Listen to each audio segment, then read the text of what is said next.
Hello everybody and welcome back to my Wudang Academy channel. Today I want to go over some things about the Mabu position. There are different opinions how Mabu should be, and I will try to explain them in a logical way, so in the end you will understand the practical solution of the correct Mabu. So first is, any type of Mabu is probably a Mabu as long as your knees stay at the edge of the feet.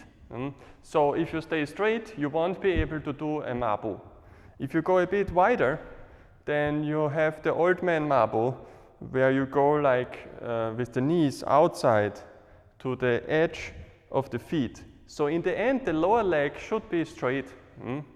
And keep in mind that when you do this, the hip should always be inside.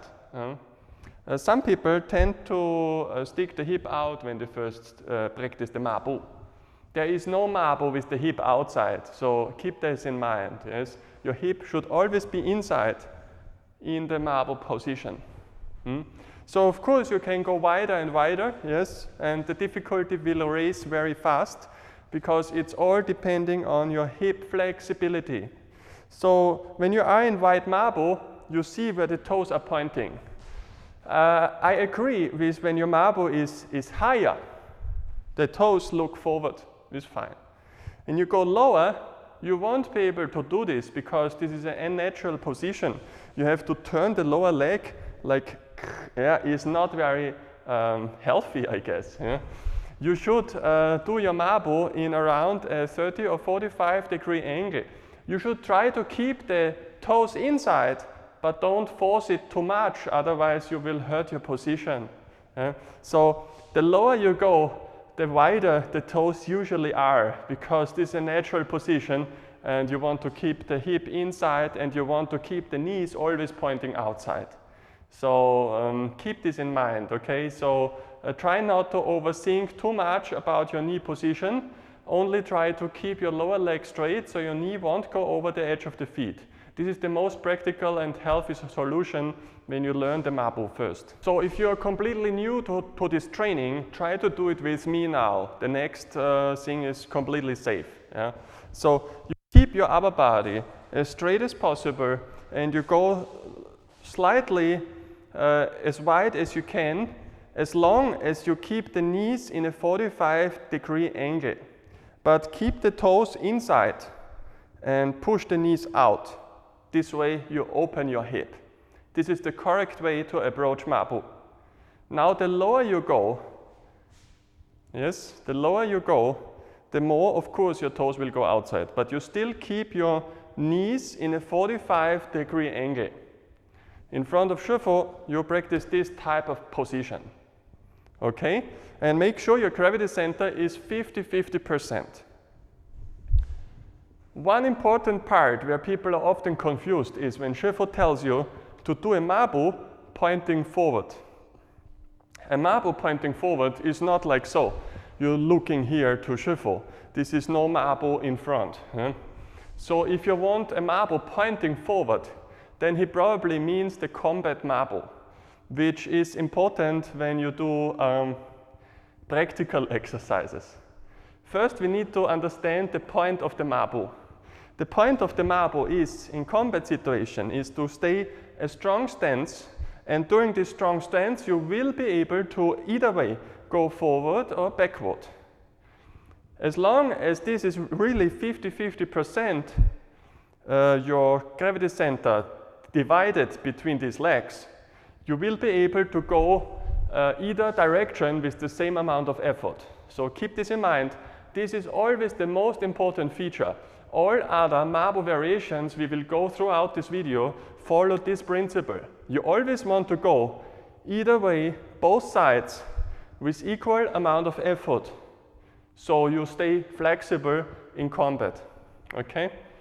So now let's go back to when 𝐸 tells you you do Mabu pointing forward. The Mabu pointing forward actually is, again, one leg stays at the same position as before in the Mabu, but the one that should pointing forward is doing, again, a 45 degrees, so the toes look straight. Look here. I hope this is visible in the camera. So now this leg is pointing straight and the other one is 45. Let me show you from the side. 45, pointing straight. Hip is here, all right? Try to turn the hip a bit, and then you're here. You are at the Mabu pointing forward. Why? When you do the Mabu like so, and you try to point forward, the opponent will attack here, and then your strength of the Mabu is not here anymore. You will fall down. You can't hold Mabu with the knee pointing inside when you look forward. So you should open your hip and make the toe look forward to your opponent together with your knee. This way, you are in a stable and strong position, leaning forward or backward. The same amount of effort, but you won't fall as easily. So this is proper Mabu pointing forward. You might ask your Shifu if you want to do the Mabu forward, pointing right or left. This way you know which foot should be in front. So for now, I will show you one more Mabu to complete this video, but if you're new to this Mabu position, you shouldn't try to attempt it, okay? This is a very advanced Mabu position. So first, we know the principle that we should always have the feature of going forward and backward with the same amount of effort. The second is that your knee always stays straight at the outer edge of your feet. So even if you go lower, the knee should still be behind your toes. Still be behind your toes to keep your knee healthy. So the next one we use in the 𝐸𝐴𝐻𝑇. The 𝐸𝐴𝐻𝑇 form is a form that really symbolizes the Wudang principle. It's all about the tai, the tension and the relaxation. So the Mantis Mabu looks like this. We go even more than 60-40. We go lower and wider. And here you see my knee is still behind the toes. And now I'm going to lean my full body together with your hip forward. Yeah. And now we are in the Mantis position. All right? So this is an advanced type of Mabu, but you still keep your knee straight in front of the opponent and keep the other leg 45 outside, and you keep your knees behind your toes. This way you do this Mabu. So even so, the Mantis still regains your gravity center 50-50 between those feet. So this is how you use the Mabu in a practical situation. I hope it cleared up some understanding what the Mabu should be or how we should train the Mabu. There's nothing wrong in Tai Chi to keep the Mabu a bit higher. But our school really takes into mind the training in Kung Fu. When we do Kung Fu training, we do the Mabu lower to keep our Tai Chi Mabu more relaxed, because we don't stressed out by holding a Mabu in Tai Chi.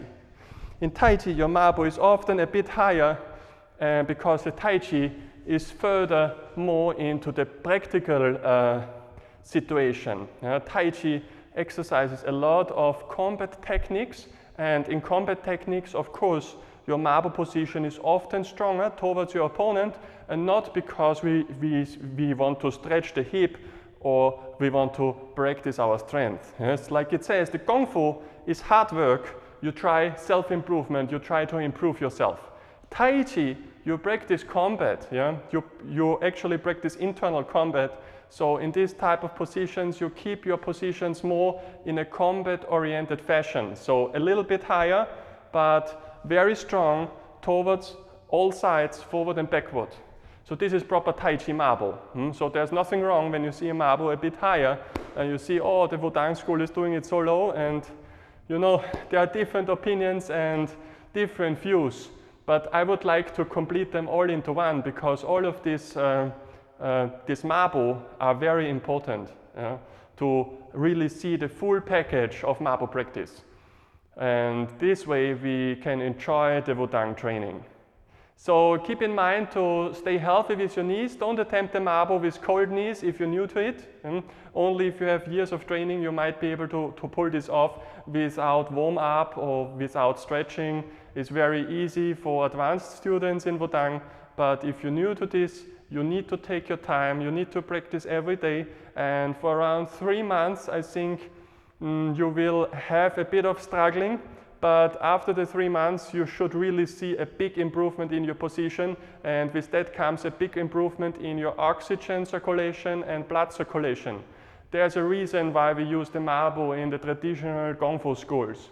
The Mabu is the first thing we should learn, and we should try to practice and improve as fast as possible. The more we have a stronger Mabu, the more we can enjoy the Wudang training. The Mabu is very, very important. It's much more important than everything else before we try out the Tai Chi. If you want to improve your Mabu further, please look into the Wudang Qigong series, because there are a lot of Mabu positioning in this Qigong, and the Qigong will help you to improve your breathing, which is very important to further improve your Mabu. The breathing says everything how you can enjoy the Mabu, because you are not stressed out. With the right amount of oxygen, you will have the power to hold Mabu for a very long time, and the more you practice, the longer you will be able to achieve the Mabu position without much effort. So thank you for watching. I hope you enjoyed the series. If you have feedback or still questions about the Mabu position, please leave it in the comment section below. I'm always happy to answer your questions. And if you have feedback what you want to see next, please also leave it there. Subscribe to my channel if you haven't done yet so, and thank you for watching, and see you soon for more. Goodbye.